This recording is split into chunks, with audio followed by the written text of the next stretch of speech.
Hi there. My name is David Batsoffen and I host a travel blog called Travel and Things.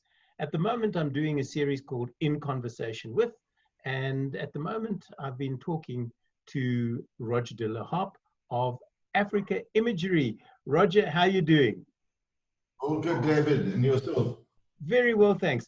Today's episode, I believe we're looking at landscapes. Am I correct?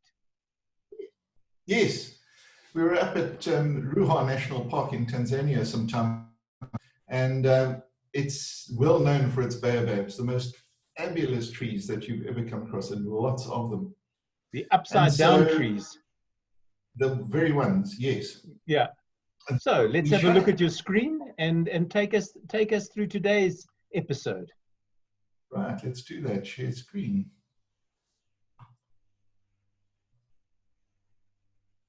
Everybody's waiting patiently. Yes. Why is this not sharing? Share. There you go. We're there. We're there. So, Dave, here's the panorama that we shot. Okay. Right. Isn't that gorgeous? That is stunning. Baobab, this ridge, rocky ridge. And the picture is comprised of these individual shots that we've done. And we put them into Adobe Lightroom, and it stitches them all together into a long panoramic image like this. And does it do it by itself, or do you have to help it, Roger? There are a couple of options on the way through. But you don't need to go and select similar points and all that sort of stuff as you did some years ago when you first started doing these. You had to go into each image and say, okay, that point on this image is the same point on, and you'd set up half a dozen of those on each image. So it was quite involved, and even then it didn't get it right every time.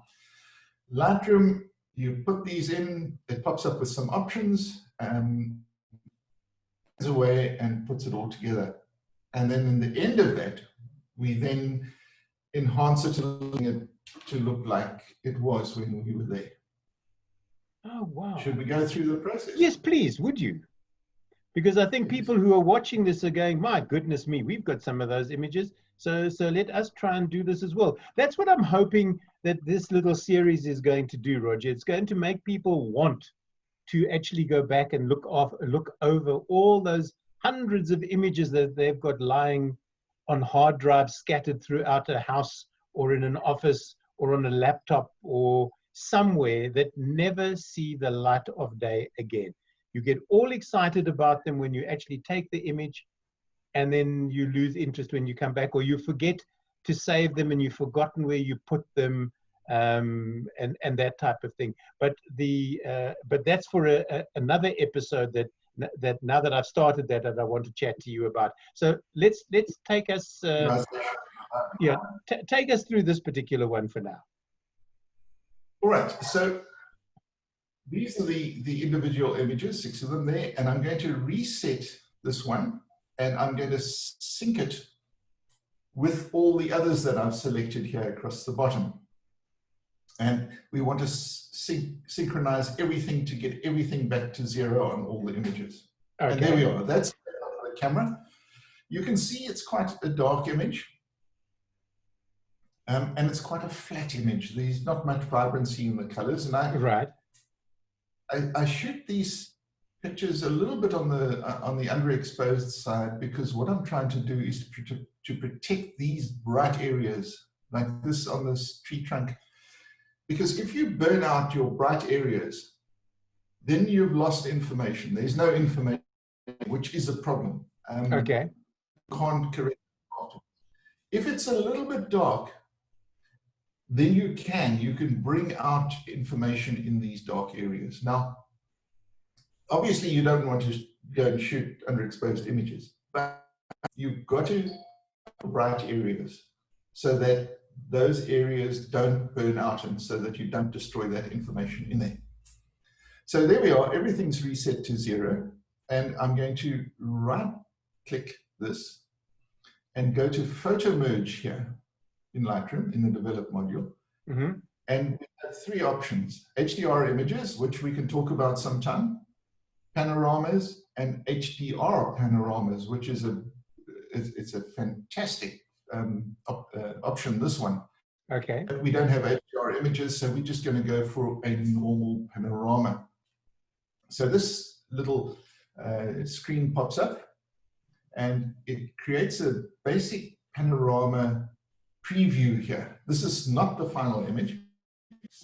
And because I was a little bit sloppy when I shot this, I didn't get the images perfectly level. And so we can see the blending doesn't quite work here. Now you've got a couple of options. We can fill the edges, and this can work on an image like this, depending on what is around the edges of this. Or you have an auto crop where it automatically crops the image. Or you can use this thing called boundary warp.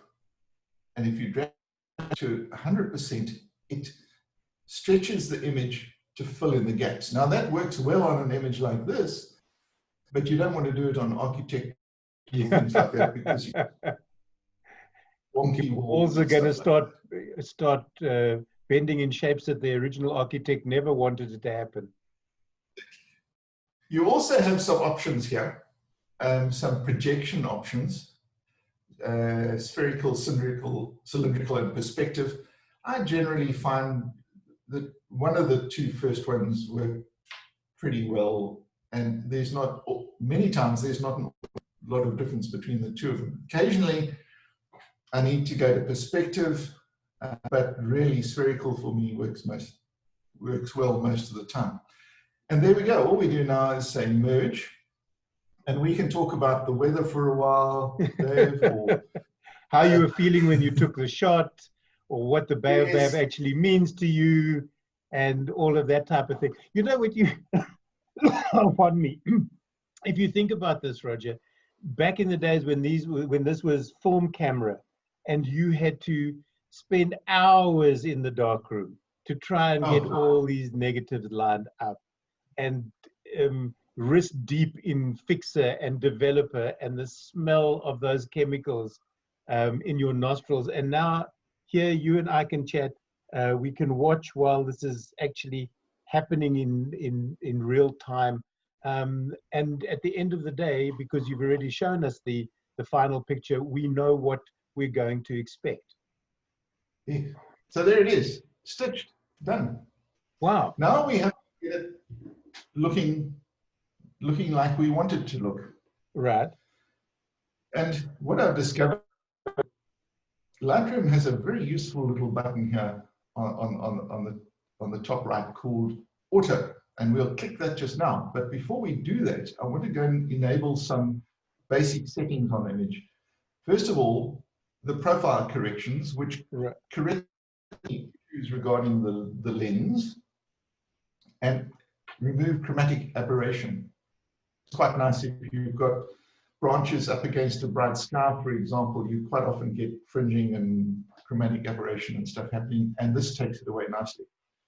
Noise reduction, I'm going to, because all these images can do with a little bit of noise reduction, and I generally put in about 10.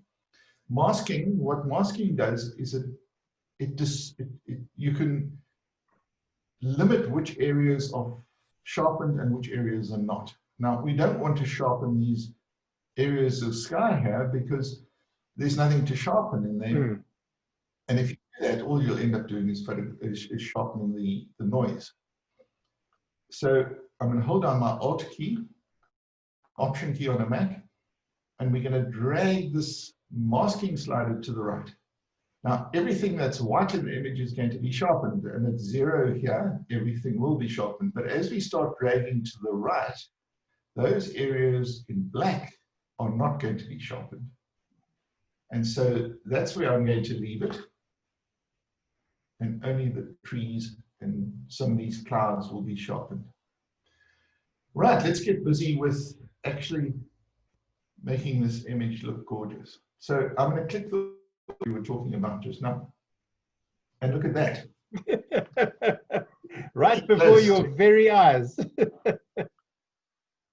Really close to where I would like to see them. So one of the two things I want to do, notice on the histogram here that we've got a bit of a gap here on the right-hand side and a little bit on the left-hand side as well. Black's on the left, white's on the right. So I'm again going to hold down the Alt key and I'm going to click on the black slider and just start darkening those blacks. And you can see, can you see the little specks? Let me do it a bit more. You see them popping up there? Yes, I can.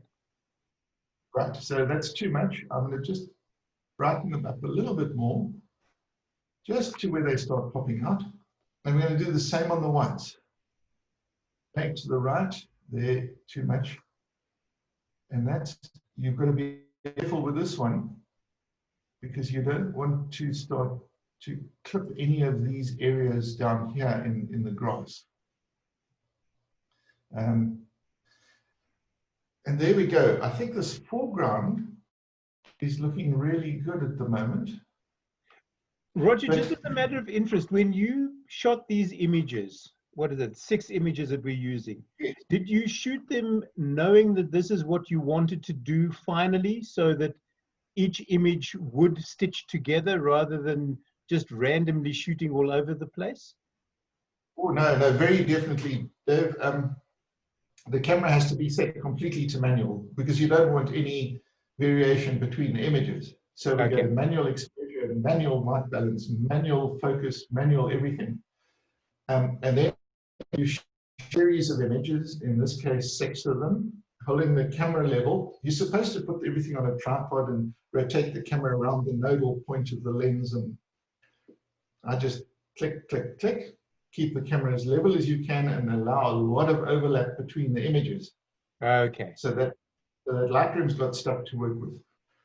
And the wider you shoot that picture, the more overlap you must use.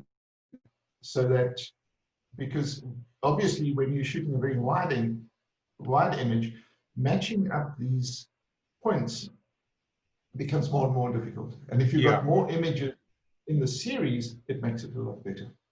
Okay. So no, that was very much planned. All right. Roger, can you bring us back to full screen so that we can just wrap this up, because we're getting to the end of our time? All right. There we go. There we go. That was fascinating. It really and truly was. If you know somebody that is in love with baobab trees, I think that would make a great gift. Specifically now in lockdown, you do that on a whole wall. You could believe that you were actually sitting in that particular park with the dillerhops, watching those trees instead of just looking at a photograph. You can turn it into wallpaper, Roger. Yes. And, you know, we were also sipping some wine at the time. We'd actually stopped for sundowners. So, you know, you could be sitting. Okay. So if people want to find out more about Africa Imagery, what it is that you do, if you can help them as a one-on-one, how do they go about that? On our website, either africaimagery.com or rogerandpatdillerharpe.com will take you to our website, and all the contact details are there. There's also a bunch of video tools and photo tips and that sort of stuff where you can learn about photography. If you'd like something more personal, we do that as well. Great stuff. Roger, thanks once again for chatting to me. I look forward to the next episode. This has been In Conversation With, and we've been talking to Roger Dillerharpe. Roger, thanks once again. Cheers.